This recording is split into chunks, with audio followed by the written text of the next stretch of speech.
Welcome, donate a brain cell. Hello guys, welcome back to War Thunder and welcome to a video about the Panther A, or I'm going to use the Panther A for the majority of this video.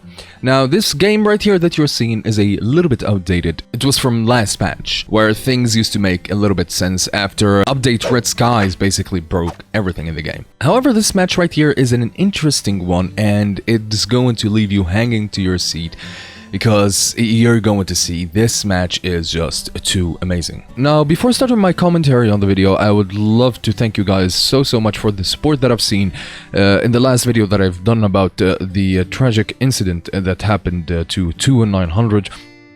The support that I've seen is just too amazing. Even your comments, your Discord DMs, your everything, man. I thank you guys so much from the bottom of my heart. Seriously, thank you.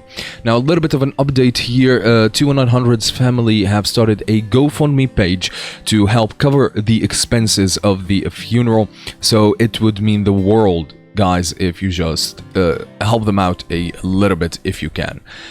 Now, when it comes to the game itself that you're seeing right here, I've basically went into the VFW, aka the toaster, the German toaster, and I've taken out 5 enemy tanks, basically. Most of them are jumbos. The long 88 on that thing can penetrate straight through them. I got in a plane, I died, now I'm in a Panther, and basically I secured myself my first kill. Now at 5.7, the Panther gets the luxury of being in a really good BR, really strong BR. 5.7 for Germany is literally one of the strongest BRs and lineups in the game, and gladly the Panther, it's in there. And I love the Panther for one reason: its mobility. It's German tanks really excel in one thing, which is the immense speed that they get in a straight line, and the Panther really does that, and it does it perfectly too. The maneuverability on it, the gun, the everything combined is just too good. Even the armor, it's hella amazing. Now, what I really notice about German players is they just hover around the capture point. They don't take their tanks aggressively, and you can see in here I'm playing the Panther extremely aggressively, and that basically hinders the capability of German tanks, because the armor on them, if used correctly, if angled correctly, man, nothing can penetrate you, believe that. Unless you go to 6.7, which in there, Germany suffers if it gets up tiers and starts facing heat and hash and all those types of shells. But right here, the armor is so good, and you get down-tiered enough, or you get your own BR enough that you can do a plethora of things. Like in here, as you can see, I'm using the Panther in a flanking type of situation, trying to clean up the enemy team. And the beautiful thing about this map and this game itself, it's battle, which allows me to not to worry about the capture points too much, but instead trying to kill the enemy team as fast as possible so we can secure that win. And now, after my successful a little bit of a flank, I'm positioning myself right here in the main road, directly in front of their spawn, so if they're going to drive, they're going to drive to me, and basically this way I can kill more of their enemy tanks and basically get rid of, basically eliminate players, because at this point of the match, it's basically an elimination game. Who doesn't have the spawn points does not, well, come back.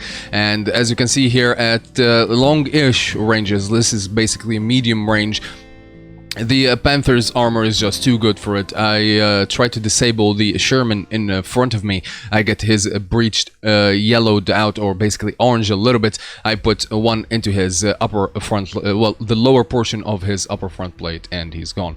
Right here, an enemy tries to engage me from the side. I didn't see who that was, but I spot somebody late. I shoot a little bit late, but I try to cover myself with a little bit of smoke. And the Sherman that I saw a little bit earlier is going to be flanking me, and it's going to do me a basically a little bit of hurt. But you're going to see how I am going to basically counteract that, and what to do in the situation where you get hurt but you cannot repair in time.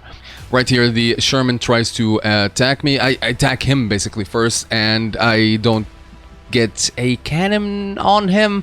I shot his cannon directly. I don't know how the game works, but seriously, I don't have any crew in my in my turret. Right now I have 2 tanks, and here's the art of German tanks, which is basically angling. Angling will save your life so many times, and I'm not going to risk repairing right now, because what he's trying to do is go flank me, get that little bit of a side shot and kill me instantly. But this is the thing that I learned from playing the Panther D, which is you don't really need a turret when you're playing the Panther. Just use it as a tank destroyer.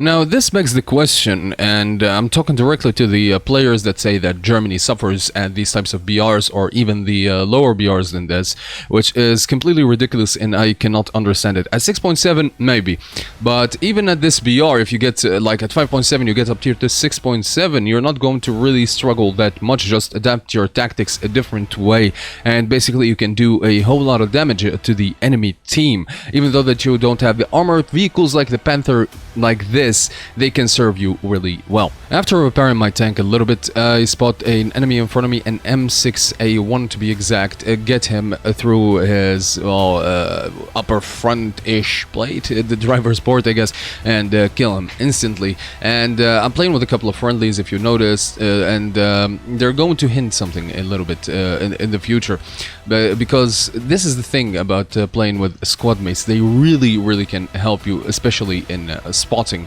Right now I'm just playing it basically like a real-life Panther, and my friendly just pings a tank in front of me. I shoot through the bushes after seeing him, and basically I get an insta-kill on him while taking the time to reload my tank and basically push forward. However, an M19 gets the kill on me, which is a sad thing to see, because, well, that was one hell of a score with the Panther itself. Right now I'm contemplating on what to choose, and I'm going to choose close air support, because simply we do have the numbers advantage. The only thing that we're lacking is the tickets part, which is going to be the crucial part. However, basically there is 9 minutes left in the game, and with good enough close air support, well, we can do this. And even though that the Focke-Wulf F8, which is one of my favorite vehicles for close air support, I can up-tier this thing even up to, 6.7 or 6.3. This thing can do a lot of damage if you know how to, plus the 1000 kilogram bomb on it is sufficient to take out any enemy vehicle. However, in this game you're going to see something, and I'm not really proud of it, but just like, let's leave it like that, and you'll see. And here's the beauty of close air support. Like, a lot of people complain about close air support being a thing, about these types of airplanes killing tanks constantly.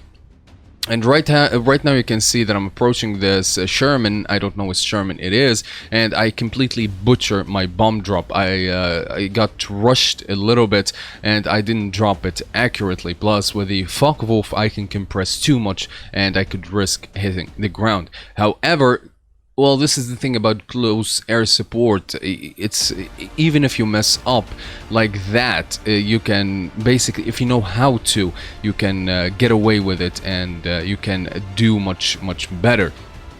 Now, I was talking about the people that complain about close air support, and here is a prime example. It costs me, what, 700 and something spawn points, or 600 and something spawn points to spawn in a Focke-Wulf. That amount is going to double if the class of vehicle like gets destroyed. If I lose an attacker and I'm going to spawn in another attacker, it's going to cost me double that amount. And right now, basically the only thing that I can do is get rid of the open top vehicles that are in the game at the moment, and luckily that's what the enemy team is rolling out at this point of the game, and open top vehicles can be easily killed by guns. However, something like an SPAA, a decent enough SPAA, can take me out of the game as soon as I'm entered a loop or anything, and that's going to be GG for me.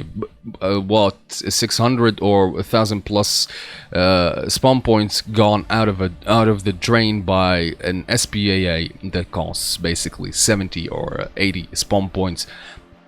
And that's the thing with close air support. It's risky, but if you know how to, it pays out. And even if you don't have bombs, if you cannot get kills, you can do what I'm doing right here, which is spotting enemy targets. And spotting enemy targets is not like in tanks. You don't open the map and say, yo, there's somebody in there, attention to the designated grid square, because the map itself is for aerial combat, and it does not show things in detail for the well, friendly players. However, you can basically spot the enemy tanks by shooting at them, and that's how it is done. Just a little bit of a strafe will give away the enemy's position.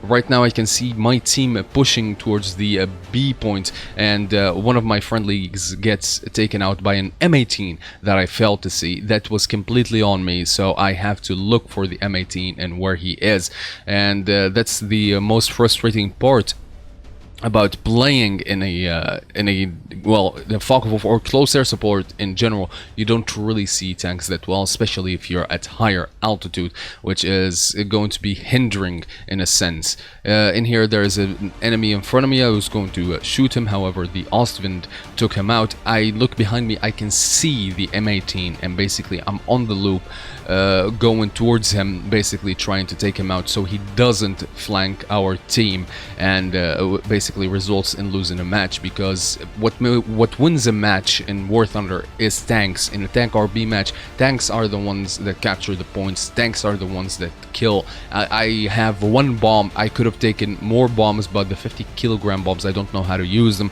For me they're extremely inaccurate. Hell, I even messed up the 1000-kilogram drop.